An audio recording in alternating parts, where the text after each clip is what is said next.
नाजरीन आदाब। Directorate of information and public relations के हफ्तावार प्रोग्राम सुकून के आज के शुमारे में आपका खैर मकदम है। मैं हूं आपका मेज़बान शकील शान। आपको बता देते हैं कि हमारे जो सुकून के शुमारे गुज़श्ता हैं या नए हैं, आप ज़रूर इन पर अपनी राय का इजहार करें। ये अवेलेबल हैं हमारे फेसबुक पेज जो ऑफिशियल है हमारा जेके इन्फॉर्मेशन के नाम से। हमारा यूट्यूब चैनल है DIPR-JK और इसी तरह से हमारा ट्विटर हैंडल है @DIPRJK। इन तीनों सोशल प्लेटफॉर्मों पर आप हमारे इन प्रोग्रामों को देख सकते हैं और अपनी राय का भी भरपूर इजहार कर सकते हैं। जैसा कि आप जानते हैं कि आज तक हमने कई ख़वातीन शख्सियात को मद्दू किया अपने प्रोग्राम में, जिन्होंने मुख्तलिफ शोबों में अच्छी कारकर्दगी का मुजाहरा किया होता है। आज भी इसी नौयत की एक मेहमान हमारे यहाँ मौजूद हैं जो एक जूडो खिलाड़ी हैं। देखने सुनने में अजीब सा लगता है कि एक लड़की एक सिन्फ नाजुक और जूडो के साथ करती है, लेकिन ये भी मुमकिन होता है हमारे कश्मीर में, और इसके लिए दाद तहसीन के मुस्तहिक हैं इनके वालिदैन और इनका जो भी सोशल सर्कल है। आज की हमारी मेहमान हैं काबरा अल्ताफ। काबरा अल्ताफ, आपका बहुत बहुत इस्तकबाल है हमारे सुकून प्रोग्राम में। आप सबसे पहले हमें ये बताएं कि आप श्रीनगर से हैं जी। तो जो जूडो का जो है एक शोबा आपने चुना है, ये एक समझ ले एक तरह से बहादुरी का काम है जी। क्योंकि इस पे हिम्मत की ज़रूरत होती है और कहीं कहीं ख़तरा भी दरपेश होता है। तो जहां हमारे पेरेंट्स यहाँ पे मेल बच्चों को भी रोकते हैं कभी कभी इस चीज़ की तरफ जाने से, आप एक फीमेल हैं, एक लड़की, एक बच्ची थी आप, और आपने इसकी शुरुआत की। तो आपकी शुरुआत के पीछे किसका हाथ था, और ये आपकी ज़ाती ख्वाहिश थी या आपके पेरेंट्स का भी इसमें ताउन शामिल था? कैसा रहा ये? तो जब मैं छोटी थी, आप माने जब मैं नर्सरी में थी या फिर जी। उससे पहले छोटी थी, मुझे तब से इस नाम से प्यार था, वो था स्पोर्ट्स पर्सन। क्योंकि अबू बोलते थे, क्योंकि मेरे जो अबू है वो अपने कॉलेज टाइम में मार्शल आर्ट्स करते थे, अच्छा। Mixed martial arts. जी। तो उनको काफी शौक था ये सीखे, बट सबसे ज्यादा ये था कि इन लोगों में स्पोर्ट्समैनशिप आए, लाइक वो एक स्पिरिट होती है स्पोर्ट्समैन की, जी। लाइक स्ट्रांग होना एंड ऑल दैट, वो था। और मुझे सिर्फ इस नाम से प्यार था, मुझे स्पोर्ट्स का कुछ नहीं पता, बस इस नाम से प्यार था। मुझे घर पे बोलते थे कुछ काम करने के लिए, मैं मना करती थी, थक गई हूँ। अबू बोलते थे ये काम करोगे तो स्पोर्ट्स पर्सन सब कुछ करते हैं। अच्छा। मैं कुछ भी कर लेती थी बस इस नाम के लिए। तो फिर फाइनली घर पे अबू मुझे मिक्स मार्शल आर्ट्स सिखाते थे, या फिर आई वाज 5 इयर्स ओल्ड जब मैंने जबर माउंटेन क्लाइंब किया था पहली बार। Oh great. तो उसके बाद जब घर पे सीखते थे, फिर फाइनली उन्होंने सोचा कि इसको हम कहीं पे करवाएंगे।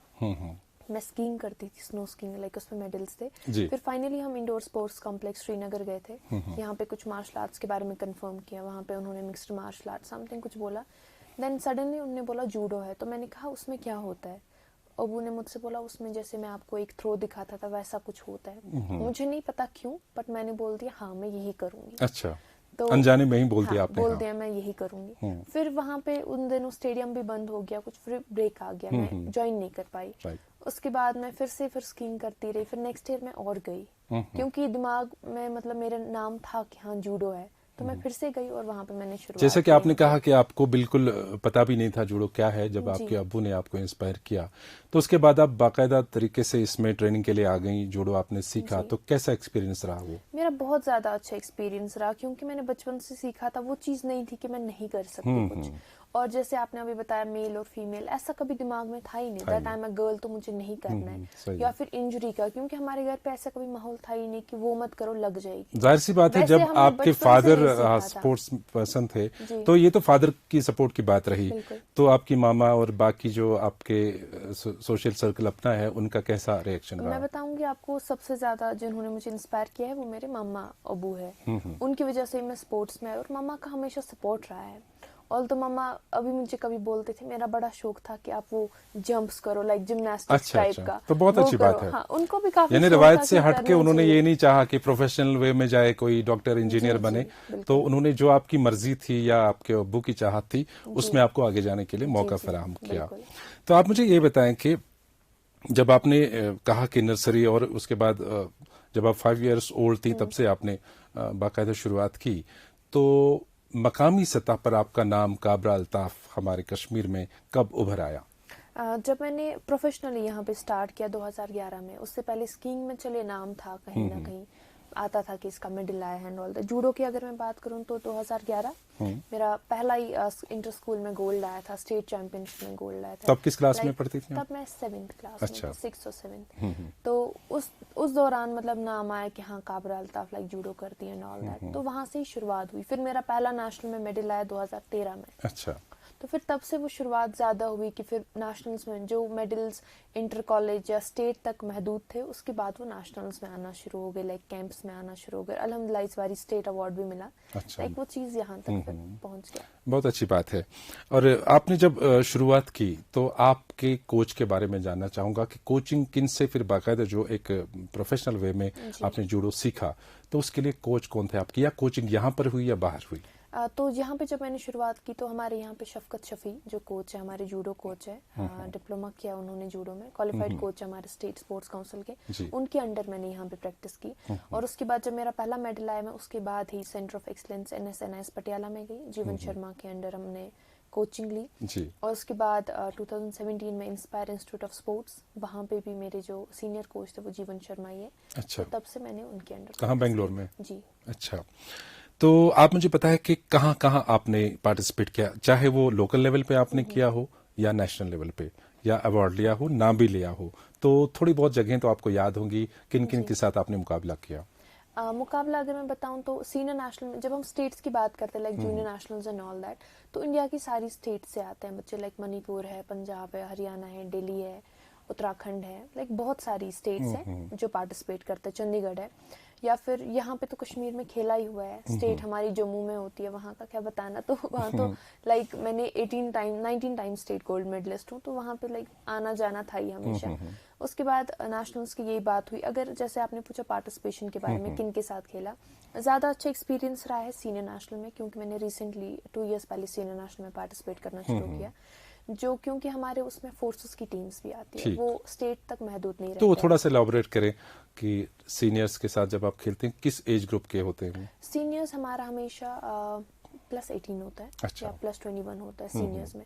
और उसमें हमारे फोर्सेस लाइक आप देखिए, ITBP आता है, बॉर्डर फोर्सेस आते हैं, आपका CISF आता है, या पुलिस डिपार्टमेंट आता है, हर एक स्टेट के पुलिस डिपार्टमेंट्स आते हैं। तो वो काफी ज्यादा उसका लेवल कुछ डिफरेंट होता है, बिकॉज आप एक मतलब फोर्सेस के साथ compete करते हैं, उसका लेवल कुछ डिफरेंट होता है। उसको जो आपके जहन में ऑलरेडी एक ये रहता है कि ये प्रैक्टिस में होंगे, हमसे ज्यादा स्ट्रांग हो सकते हैं, क्योंकि उनका सेटअप ही बिल्कुल डिफरेंट होता है जो ये फोर्सेस में होता है। उनके साथ खेलना पर मुझे हमेशा ऐसा लगा है कि उनके साथ खेलना बहुत अच्छा एक्सपीरियंस रहा है, और खासकर जब उनको हम बीट करते हैं फाइट्स में, तो वो एक्सपीरियंस कुछ डिफरेंट ही होता है। तो जैसा कि मैंने इंट्रोडक्शन में ही कहा कि थोड़ा सा वो लड़की का नाम और वो फ्रेजाइल सा समझा जाता है।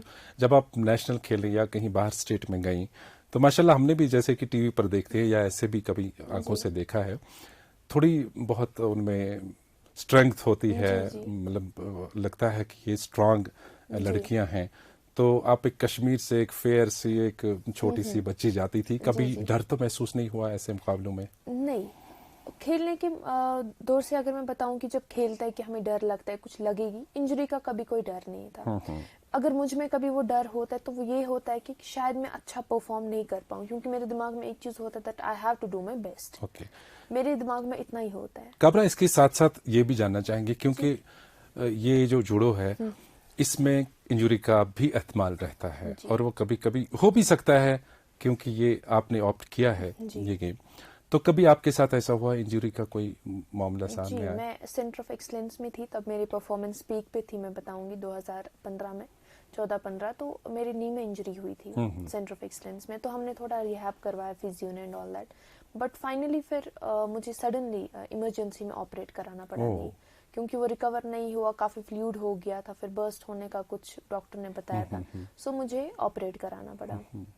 उस टाइम के लिए थोड़ा बहुत था, घर वालों के लिए भी, लाइक अभी बहुत छोटी है, कोचेस के लिए भी, कि अभी इसको ऑपरेट कराना पड़ेगा। डर गए होंगे, जाहिर सी बात है, फैमिली तो डर गई होगी कि इसको कैसे कम बैक करना है। एक मामूली इंजीनियरिंग थी जिसकी सर्जरी भी आई। बिल्कुल, तो वो चीज था, लेकिन फिर मैं 18 मंथ्स के लिए गेम से बाहर थी, तो काफी ज्यादा। तो तब क्या था, फैमिली का क्या रिएक्शन था? उन्होंने ये तो नहीं कहा था कि आप छोड़ दो ये? नहीं। अच्छा। मुझे इवन आई रिमेम्बर जब मैं सेकंड डे बेड पे थी और मैं रो रही थी कि शायद अब नहीं खेल पाऊंगी, बिकॉज मैं मूव नहीं कर पा रही थी। पहले मुझे इजी लग रहा था हो जाएगा, मैं तो सेकेंड डे खड़ी हो जाऊंगी, बट मैं मूव नहीं। तो अबू कह रहे थे नहीं अभी तो कुछ भी नहीं, आप देखो 1-2 हफ्ता फिर प्रैक्टिस शुरू करनी है। अच्छा। वो उधरी से शुरू था कि नहीं मुझे करना है। Even I use to limp, मुझे अबू वैसे ही स्टेडियम लेके जाते थे, चलो ठीक है वॉक कर लो वहाँ पे। तो वो चीज मीन्स तो यू था। आर लकी इनफ कि आपके पेरेंट्स बिल्कुल, इतने बिल्कुल। सपोर्टिव हैं आपके बिल्कुल, साथ, बिल्कुल। क्योंकि अगर आपकी इंजरी भी हुई, एक बिल्कुल। बच्ची की जब इंजरी होती है, औलाद माँ बाप के लिए जी, बहुत जी। कीमती शय होती है, तो उसके बावजूद उन्होंने आपको ये तहरीक दी, इंस्पिरेशन दी कि नहीं आपको वापस खड़ा होना है इन्हीं घुटनों पर बिल्कुल। और आगे और लड़ना है, बिल्कुल, अपनी बिल्कुल। मंजिल पानी है। तो बहुत अच्छी बात है। तो जब आप बाहर की रियासतों में खेलने के लिए जाते हैं, ओवरऑल जो एक एक्सपीरियंस रहता है, क्योंकि अब खेल के फील्ड से खेल के मैदान से जी। भी एक दुनिया होती है प्लेयर्स बिल्कुल। की, और कोई शौक या जो बाहर की स्टेट्स के आपकी जो बाकी प्लेयर्स पार्टिसिपेंट्स मिले, उनके साथ क्या रिएक्शन आपका रहा, किस बारे में वो आपसे जानते हैं, आप उनके किस चीज के बारे में जानना पसंद करते हैं? जब मैं पहले बताऊं तो पहले सब लोग सिर्फ कश्मीर के बारे में जानना चाहते वही थे। मेरा मतलब था कि कश्मीर। आप कश्मीर से हैं, जी। कश्मीर के बारे में जानते जी हो। कश्मीर, तो मैं हमेशा उनको यहाँ की ब्यूटी के बारे में बोलती थी। जी। अब वो मतलब उनका कभी होता था अच्छा कश्मीर में आप रहते हो, क्या होता है वहाँ पे, आप कैसे आते हो। इवन कुछ को ऐसे लगता था लाइक कश्मीर कोई पहाड़ सी जगह है, यहाँ पे कोई मार्केट नहीं है।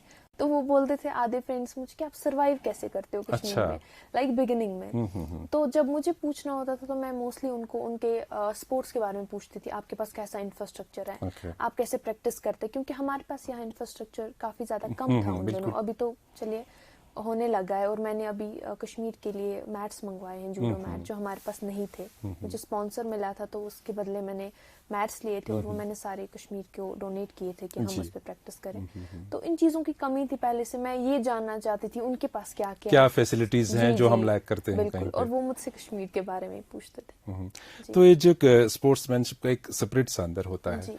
आप इसको आगे ले जाने की चाह रखती होंगी डेफिनेटली। तो यहाँ पे लोकल सतह पे आपकी मदद कौन करता है इसमें? इस वक्त आपका कोई ऑर्गेनाइजेशन है जिनके साथ आपका कनेक्शन है इस वक्त? नहीं, अगर हम ऑर्गेनाइजेशंस की बात करें ऐसा नहीं है, because I am a sports person. तो मेरा डायरेक्टली लिंक रहता है कि मैं क्वालिफाई करूं, लाइक हमारा स्टेट चैंपियनशिप हो गया, मैंने पार्टिसिपेट किया, ट्रायल्स हुई, तो डायरेक्टली नेशनल्स के थ्रू। जो हमारी जो एसोसिएशंस है जिनके अंडर हम खेलते हैं वो स्टेट स्पोर्ट्स काउंसिल के अंडर अच्छा। आती है, और यूथ सर्विसेज एंड स्पोर्ट्स के अंडर, तो हम उन्हीं के अंडर खेलते हैं। लाइक ऐसा कुछ प्राइवेट ऑर्गेनाइजेशन ऐसा कुछ नहीं है जो सपोर्ट करते हैं। तो काबरा, आपसे ये जानना चाहूंगा कि फाइनली आपने अपना गोल सेट कर लिया है, जी। आप इसी प्रोफेशन में आए हैं, जी, आपने किसी दूसरी चीज की तरफ आपने कदम नहीं बढ़ाए, आप डॉक्टर नहीं बनी, इंजीनियर नहीं बनी, जी। या आप एक जूडो प्लेयर बनी। जी, जी। आप इसी को प्रोफेशन बना के, इसी को अपना शौक और इसी को जिंदगी का नस्बुल ऐन बना के चलना चाहती हैं कि कुछ और भी साइड में करना चाहती हैं? नहीं, मैं आपको बताऊं, जूडो मैं बोलूंगी is inseparable part of my life. Exactly. तो अब जहाँ तक प्रोफेशन की बात आती है, लाइक फ्यूचर में प्लेसमेंट कहाँ पे होगी, I would love to train kids, लेकिन अभी उसमें काफी ज्यादा टाइम है, बिकॉज अभी मेरा खुद प्लेइंग करियर है, और अभी काफी ज्यादा अब आगे माशाल्लाह जाना आपकी है, उम्र भी कम है और अभी काफी ज्यादा आगे जाना है। उसके बाद you are long way to go. उसके बाद डेफिनेटली मैं सर्व करना चाहूंगी बाकी बच्चों को भी। उसके बाद इंशाल्लाह जरूर मैं सर्व करना चाहूंगी। अगर साइड में बोलूं तो हाँ, कुछ बाकी भी शौक होते हैं, डिफरेंट शौक होते हैं छोटे छोटे, बट मुझे नहीं लगता इससे बड़ा कोई शौक है। आप नेशनल मेडलिस्ट हैं, स्टेट मेडलिस्ट हैं, और आपका अच्छा खासा नाम है यहाँ पे जूडो में। जी।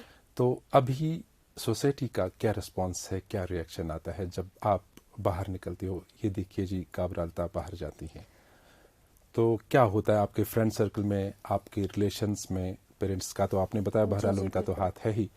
तो ओवरऑल जो आपके क्लासमेट्स रहे होंगे, वो किसी प्रोफेशनल एग्जामिनेशन की तैयारी में लगे होंगे या कुछ और कर रहे होंगे इस वक्त, काफ़ी सारी यूनिवर्सिटीज़ भी चली जाएंगी और कुछ करेंगी, और आपका ये फील्ड देख के उनको क्या लगता है, क्या इंस्पिरेशन मिलती है कि कुछ और उनका रिएक्शन आता है? नहीं, मेरे काफी ज्यादा ऐसे फ्रेंड्स थे स्कूल में जो काफी ज्यादा इंस्पायर होते थे, बोलते थे कभी कि हम भी आएंगे, या फिर देखते थे, मैं उनको वीडियो सेंड करती थी, ऐसा होता है, काफी ज्यादा इंस्पायर होते थे कि हम भी, ये नहीं मैं बताऊंगी कि वो भी कहते थे हम जूडो खेले, बट वो भी बोलते थे हम फिजिकली लाइक कुछ करना चाहते हैं, हम एक्टिव होना चाहते हैं। लाइक मोस्टली गर्ल्स को बोलते हैं या बॉयज को, ज्यादा बुकिश होते हैं, एक ही जगह बैठते हैं, तो वो लोग भी उस चीज से दूर जाना चाहते थे। सोसाइटी का मैं बोलूंगी काफी ज्यादा सपोर्ट भी मिला है अल्हम्दुलिल्लाह, काफी ज्यादा लोग जो इस चीज को समझते हैं वो काफी ज्यादा सपोर्ट करते हैं। और जहाँ डिस्करेजमेंट की बात करें तो वो ज़रूरी नहीं वो सोसाइटी से आए, वो कभी कभी आपके अपने जो सर्कल होता है लाइक स्पोर्ट्स सर्कल उसमें से भी आ जाता है। बट आई थिंक स्पोर्ट्स हमें यही सिखाता है कि जो डिस्करेजमेंट्स हैं या फिर ऐसी चीज़ें उनकी तरफ ध्यान ना देके इनको इग्नोर करके आगे बढ़ना आगे है। बढ़े, वो चीज़ है। काबरा, मुख्तलिफ स्पोर्ट्स हैं यहाँ पे और मुख्तलिफ स्पोर्ट्स के लिए फिजिकल फिटनेस भी मुख्तलिफ होती है। जी ब्रॉडर सेंस में देखा जाए तो फिजिकल फिटनेस है। जी हाँ, एक एक अंग की वर्जिश होनी चाहिए। जी जी क्रिकेट के लिए जैसे मतलब मसल पावर होना चाहिए और जी दौड़ उसके लिए और प्रैक्टिस की जाती है वो ये। जी और इसी तरह से पावर लिफ्टिंग के लिए अपने एक गेस्ट बुलाए थे एक दिन, उसने बोला एक अलग तरीके से उसकी प्रैक्टिस होती है। तो जूडो के लिए कोई खास फिजिकल फिटनेस, इसके लिए किन मसल्स पे ध्यान देना पड़ता है, किस चीज में पावर लानी होती है अपनी बॉडी में, तो उसके लिए फिजिकल फिटनेस कितनी जरूरी है? जूडो की अगर मैं बात करूं, मैं ये भूल गई थी आपसे मेंशन करना कि जूडो एक ओलंपिक स्पोर्ट है, like first martial art Olympic sport है जो ओलंपिक्स में आया था। तो जूडो की फिटनेस की जब हम बात करते हैं तो हम कोई पर्टिकुलर जो मसल है वो टारगेट नहीं करते, हमें ओवरऑल बॉडी को टारगेट करना पड़ता है, क्योंकि हमारे जूडो में थ्रोइंग होती है, लॉकिंग होती है, चोकिंग होती है। तो ग्राउंड से अगर हम थ्रो भी करें तो उसमें आपका लोअर बॉडी का भी एंड अपर बॉडी का भी पूरा लाइक बैलेंस होना चाहिए पुल करने का। लाइक आपकी लेग्स भी स्ट्रांग होनी चाहिए, आपका पुलिंग भी उतना स्ट्रांग होना चाहिए। तो हम मोस्टली अपने ओवरऑल बॉडी को टोन करते हैं। और judo specific training is something different. हम जब फिटनेस की बात करते हैं तो हम आउटसाइड प्रैक्टिस की बात करते हैं, या फिर मैं बताऊंगी हम 1 घंटा रनिंग करते हैं और जूडो फाइट में हम 4 मिनट की जो फाइट होती है हम उसमें एग्जॉस्ट हो जाते हैं।